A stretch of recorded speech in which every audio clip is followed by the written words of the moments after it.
Bonjour communauté Prana Blue, je m'en vais chez Louise Forget, elle est artiste peintre, puis elle va nous parler de sa démarche vers le mieux-être. Alors restez là. Bonjour Louise. Bonjour Michel. Ça va bien? Oui, ça va bien. Santé. Santé. Un bon petit drink. C'est rafraîchissant. Oui. On va parler tout à l'heure de ce qu'on boit. Donc, on est ici pour parler de ta démarche de mieux-être. Effectivement. Tu es artiste peintre. Oui, comme vous voyez Oui. autour de moi. On a vraiment les yeux pleins de beauté ici.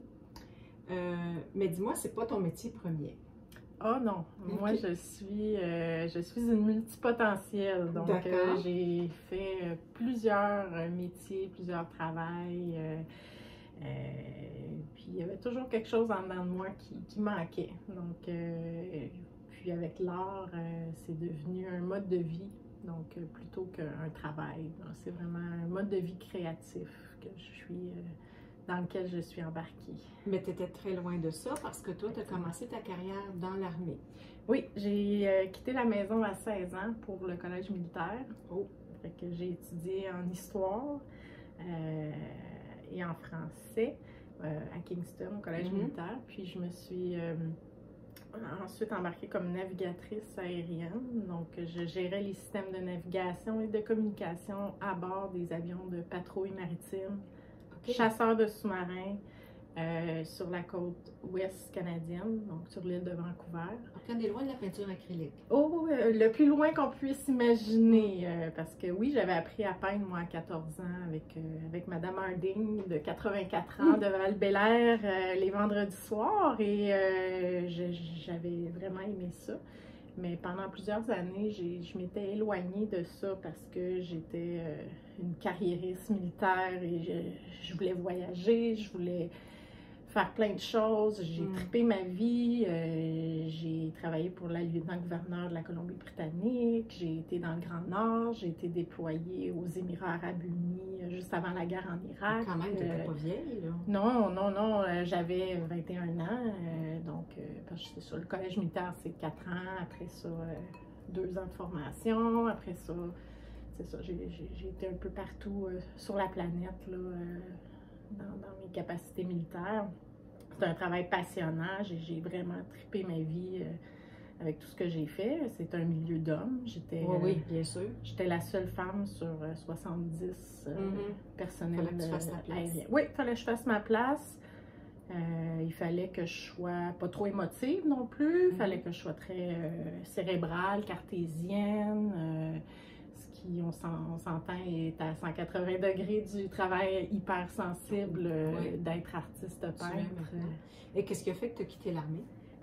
Un concours de circonstances, je te dirais, le 29 janvier 2004, lors d'un vol d'entraînement au-dessus de l'océan Atlantique, parce qu'on prenait notre cours sur la côte Est, on a déclaré un Mayday, donc un SOS, puisqu'on allait s'écraser. Comme on voit dans les films. Oui, Mayday. On avait eu un gros problème de moteur, puis les moteurs s'étaient mis à tourner hors contrôle. Et on nous avait dit qu'à ce moment-là, les 2 seules fois que c'était déjà arrivé sur ce type d'appareil-là, le moteur s'était détaché, avait coupé le fuselage en 2, l'avion s'était écrasé, tout le monde était mort. C'était game over pour tout le monde. C'est ça. Donc, on était 17 à bord, puis, tu sais, tout le monde à bord avait quelque chose à perdre. Il y en a une qui venait de se marier, il y en a une qui allait se marier puis planifiait son mariage. Le pilote avait un bébé de 4 jours. Oh, donc, tout le monde avait... Mon entraîneur était en train de pomper son lait. Tu sais, elle avait un bébé à la maison. Donc, tout le monde avait quelque chose à perdre. Puis moi, je me souviens, j'étais strappée au plancher, là, puis je m'étais dit, Caroline, si je meurs aujourd'hui, là, au moins, je vais mourir en faisant quelque chose que j'aime, tu sais. Ah oui? Parce que je tripais ma vie, j'ai vraiment... Tu n'avais pas d'enfant à l'école? J'avais pas d'enfant, j'avais pas de chum. Mais j'ai vraiment aimé ça. Par contre, avec le temps, je suis devenue très craintive. J'ai développé une hypervigilance à chaque fois que j'entendais un signal d'alarme ou qu'il y avait une urgence. Donc, je me suis mis à faire des cauchemars la nuit où je m'écrasais, des choses comme ça. Puis, j'ai développé un stress post-traumatique lié à cet événement-là. Que j'ai commencé à médicamenter avec l'alcool. L'automédication? Oui, parce que ça apaisait cette anxiété-là. Quand je travaillais pas, parce que nous, on a des règles très strictes où on ne peut pas consommer d'alcool comme 12 heures avant d'être en service. Puis c'était une grosse gestion, là, de dire, bon, mais là, si t'appelles à 3 heures du matin pour remplacer quelqu'un, puis là, t'as bu la veille, tu sais, fait que ça venait... à te faire un horaire pour consommer de l'alcool, là? Oui, c'est ça, puis t'as pas de place pour les imprévus, là, tu sais, fait que c'était devenu très difficile à gérer. Puis, ben c'est ça, à un moment donné, dans un vol d'évaluation, il y a eu un petit incident, puis là, moi, j'ai focusé là-dessus, puis j'ai comme disconnecté, j'étais plus fonctionnelle. Puis là, ben, côté performance, ils m'ont passé au bureau, comme on dit. Puis c'était un vol d'évaluation, fait que là, j'atteignais pas les standards. Puis là, je suis partie à pleurer dans le bureau, puis ça a tout sorti. Pas faire dans l'année, partir à pleurer. C'est ça. Écoute, puis là, à partir de ce moment-là, ben, ça a déboulé mon sortie du contexte de vol. Puis je suis allée voir un psychologue, etc. Puis c'est ça, j'ai réalisé que je pouvais pas retourner voler. Ça me créait trop d'angoisse, puis ça déclenchait beaucoup de... C'est un choc post-traumatique que tu as eu. Oui, effectivement. Tu es sortie en quelle année de l'armée? En 2008. Donc, pour une jeune fille qui est rentrée à 16 ans, tout son univers était l'uniforme. J'étais pas Louise, là, à ce moment-là. J'étais capitaine Forget. J'étais navigatrice aérienne. Je savais pas qui j'étais en dehors de cet uniforme-là. Quand tu as sorti de là, Louise Forget, on ne savait plus c'était qui? Non, j'étais complètement déboussolée.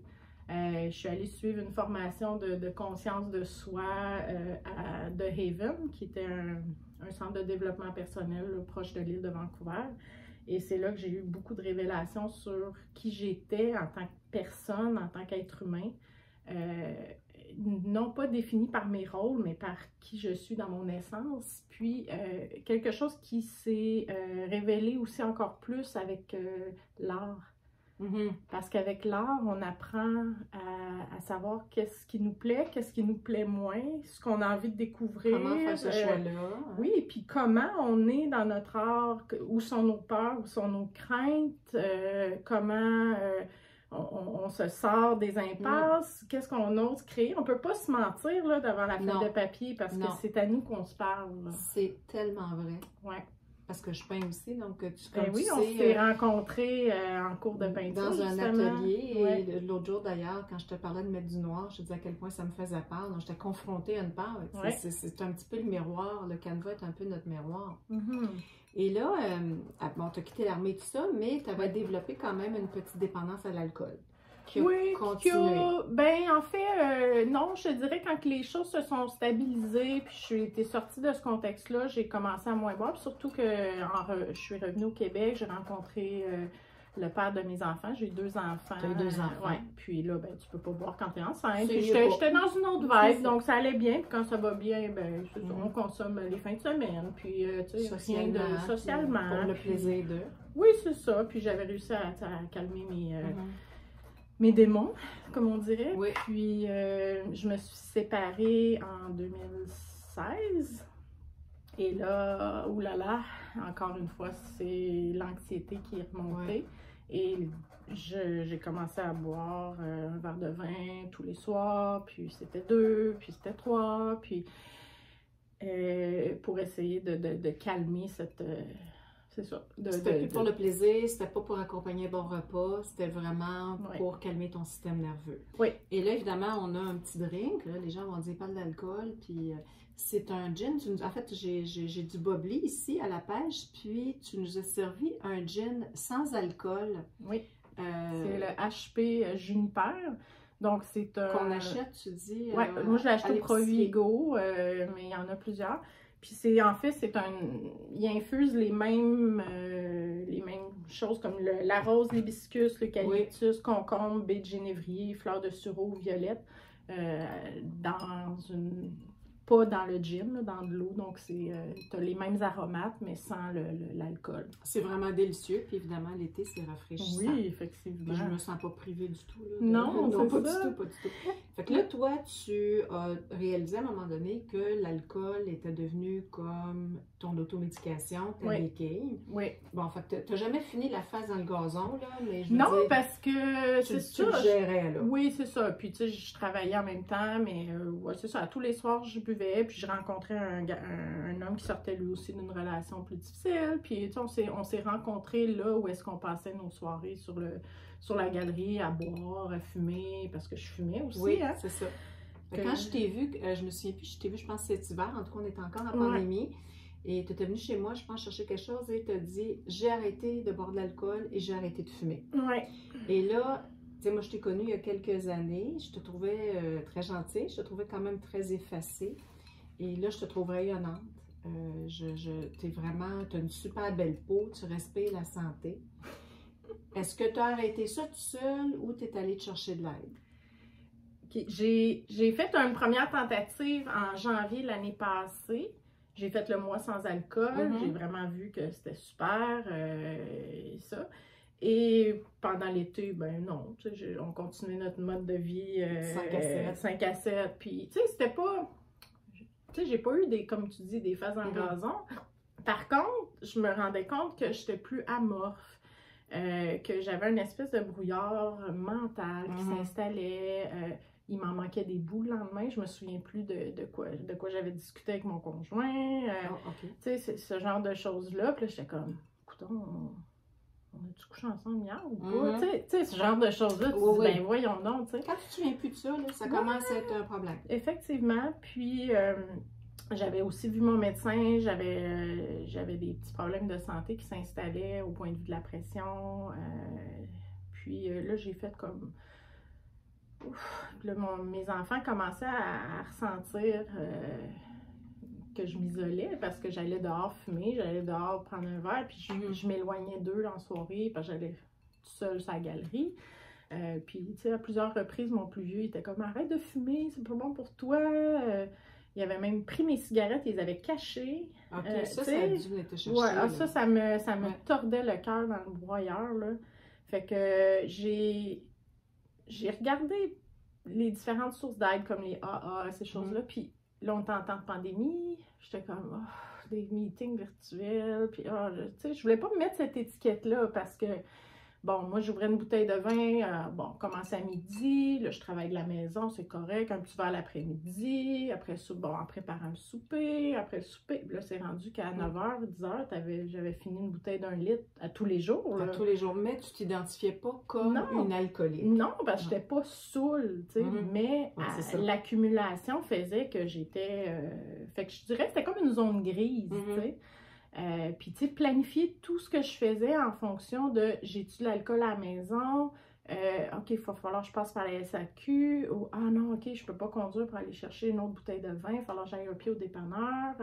Donc, tout, écoute, c'est une jonglerie mentale là, incroyable. Quand on a été confinés parce qu'il y avait eu un cas de COVID dans la classe à mon garçon, j'étais en panique. J'ai une amie qui est venue me porter une bouteille de vin et je n'aurais pas pu passer la soirée. Donc, j'ai réalisé que j'étais vraiment dépendante de ça, tu sais. Puis j'avais des crises d'angoisse, d'anxiété, là, à tourner en rond dans la maison, là, à capoter, là. Donc, j'ai dit non, faut que j'arrête ça. Puis à l'automne, ben nous, on a des lapins. J'ai 2 enfants, fait qu'ils aiment bien les lapins. On a rentré les lapins dans la maison parce qu'ils étaient dans leur clapier extérieur. Puis je me suis mis à avoir des problèmes de respiration. Plus fumer, j'ai eu des crises d'asthme. J'ai été obligée d'arrêter de fumer. J'étais littéralement pas capable de fumer, là. Fait que j'avais plus le choix. J'avais plus le choix, c'est ça. Puis j'ai dit, bon, j'embarque sur les pattes. Je dis, non, regarde, je peux pas fumer, ça va être fini, ça va être fini. Moi, je suis un peu tout ou pantoute, là. J'étais un peu intense dans ce niveau-là. Fait que j'ai vraiment dit, bon, ben, OK, j'arrête. Puis là, si j'arrête l'alcool en même temps, ben là, j'aurai pas le cycle de quand tu fais le pompette, une petite cigarette. Puis, tout à fait. Fait que bref. Tout le monde qui a fumé, ils savent de quoi on parle. Oui, puis en même temps, j'avais trouvé dans un article aux nouvelles, le groupe En sobre ta vie, qui a été parti par 2 Québécoises, qui reproduisent un peu un programme américain qui s'appelle les Sober Sis, qui accompagne les femmes dans une réévaluation de leur relation avec l'alcool. D'accord. Donc j'imagine qu'ils ont un site web. Oui. Parce qu'on va mettre le lien. C'est ensobretavie.com. Okay. Donc, j'ai trouvé un lieu de rencontre, d'échange, de vulnérabilité, d'encouragement. Je me suis pas sentie jugée, je me suis sentie accompagnée. Sans avoir l'étiquette. Sans avoir d'étiquette, effectivement. Puis, ça a été un endroit où on peut trébucher, mais on se relève, puis on continue. Donc, on voit ce cheminement-là comme une randonnée qu'on entreprend. Puis, on peut se permettre de trébucher, on se relève et on continue, tu sais. C'est une alternative, dans le fond, cette approche-là aux alcooliques anonymes, c'est-à-dire que c'est pas tout le monde, c'est pas du déni, mais c'est pas tout le monde qui s'identifie aux alcooliques anonymes. Oui. Donc, de revoir ta consommation, ta relation avec l'alcool, c'est autre chose d'arriver et dire, ben, je suis un alcoolique. C'est ça. Il s'adresse aux gens qui sont dans les zones grises. C'est ça. On promouvoit le mode de vie sobre comme un plus pour tout ce que ça l'apporte, au point de vue de la santé, au point de vue des relations, au point de vue financier, donc à plusieurs points de vue. Donc, je trouve que c'est une approche très positive au lieu d'une approche où on est dans l'abstinence et dans le jugement et dans, tu sais, j'ai un problème, tu sais. Donc, c'est ça qui m'a interpellée, je pense, le plus. Puis, au début, j'ai dit, bon, je vais faire le 21 jours. Après, on verra. Je pourrais peut-être juste les fins de semaine. Mais me connaissant, je suis quelqu'un de très intense.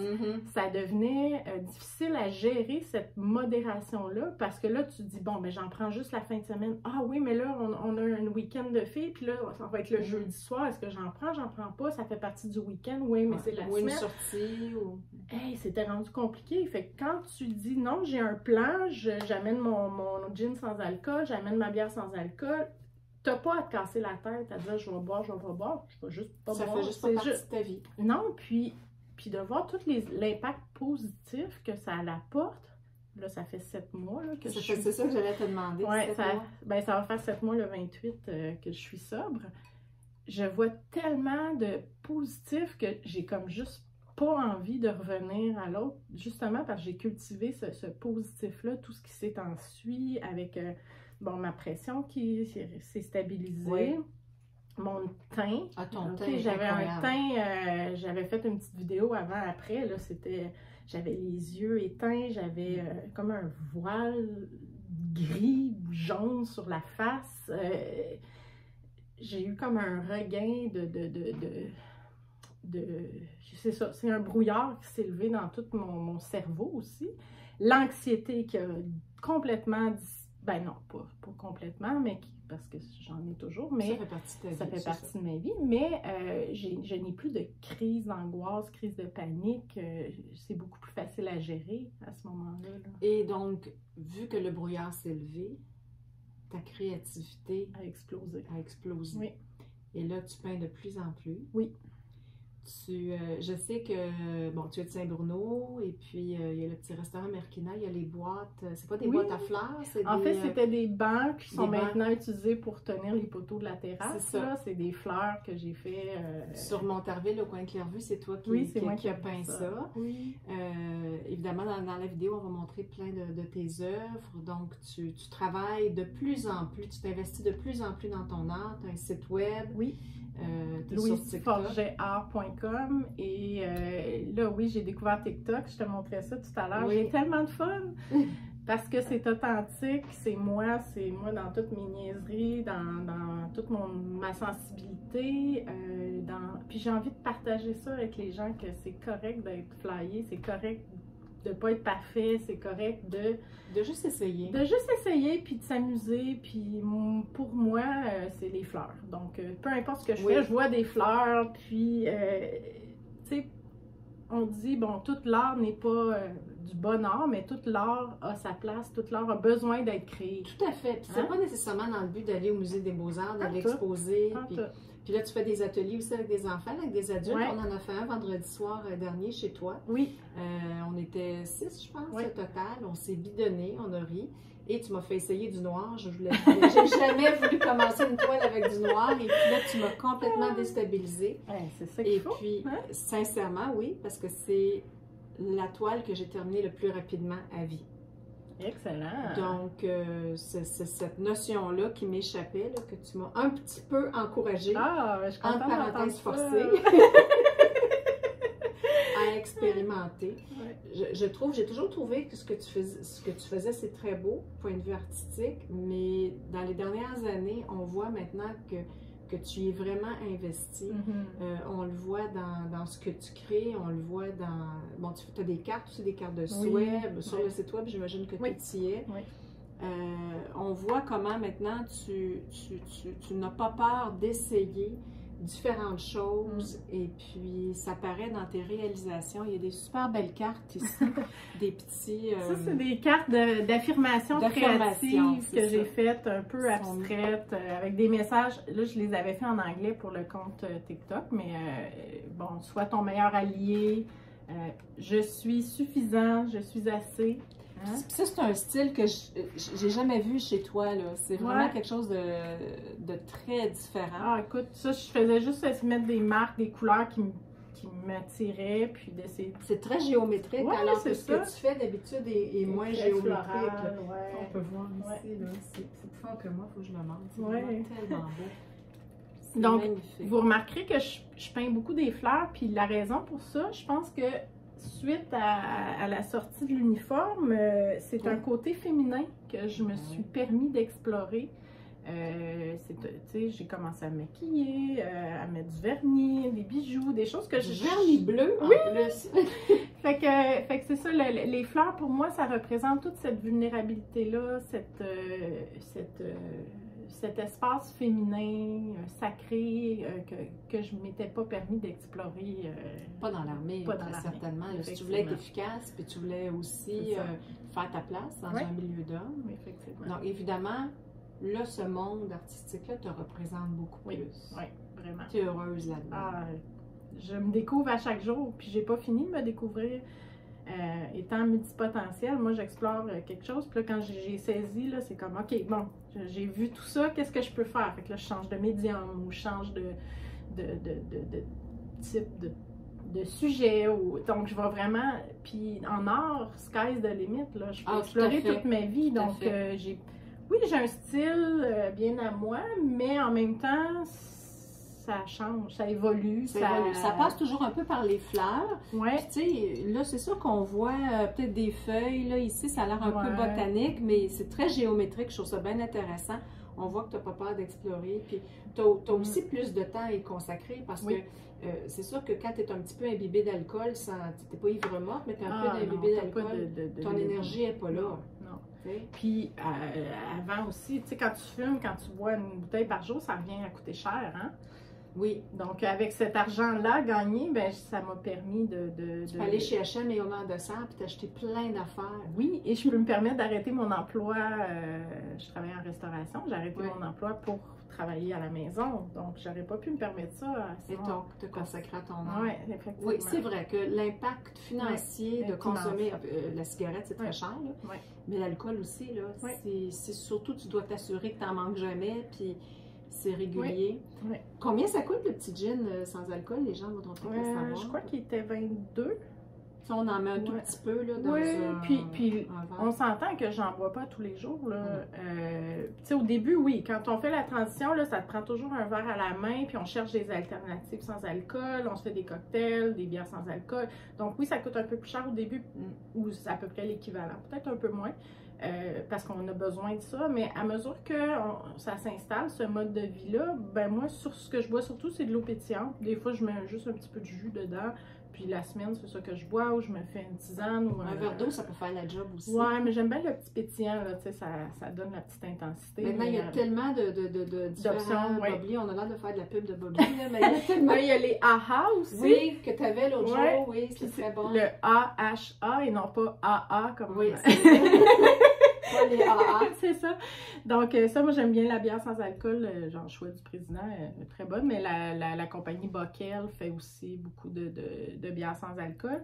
Puis il y a le site web Apéro à zéro aussi qui offre beaucoup d'alternatives. C'est une boutique en ligne qui regroupe plusieurs choix de boissons, de spiritueux, de bières, de cocktails sans alcool. Donc, il y a beaucoup d'options avec eux également, là.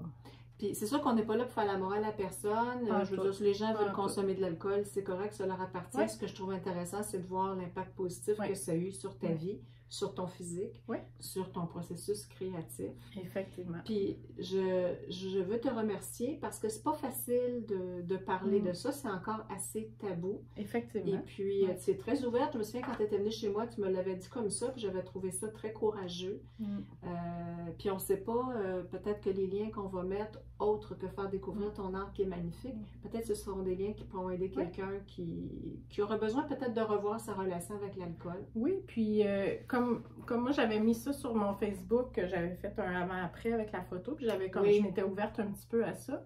Mais suite à cette publication-là, j'ai 3 ou 4 personnes qui sont venues me voir en privé puis qui m'ont demandé de l'information sur mes ressources, puis qui m'ont confié des choses aussi. Donc, je sais que ça a touché des gens. Puis, je sais que c'est pas facile à vivre. Puis, on a une certaine honte qui est associée à ça. Tout à fait. Puis, juste dire que, écoute, c'est normal. Ça fait partie de la vie de tomber dans des addictions. Mais je pense que ce qui m'avait parlé plus fort, c'est que le contraire de l'addiction ou de la dépendance, c'est la connexion. Oh! Fait qu'en gardant ça en tête, on aurait pensé le contrôle, mais c'est la connexion. C'est la connexion. Fait que quand on sent qu'on veut s'enfoncer dans cette dépendance-là, que ça soit peu importe, quand on se connecte dans notre vulnérabilité à quelqu'un, puis qu'on en parle, puis qu'on le nomme, ça diffuse l'émotion qui est derrière cette recherche de dépendance, d'addiction. C'est à retenir. Oui. Connexion. Ouais. Merci, Louise. Ouais, ça me fait plaisir. J'espère que vous avez aimé. J'espère que vous allez trouver des ressources qui peuvent vous intéresser. On n'est pas dans le jugement. On est juste dans la relation d'aide. Effectivement. On vous dit merci. Merci beaucoup. Ciao. Bonne journée.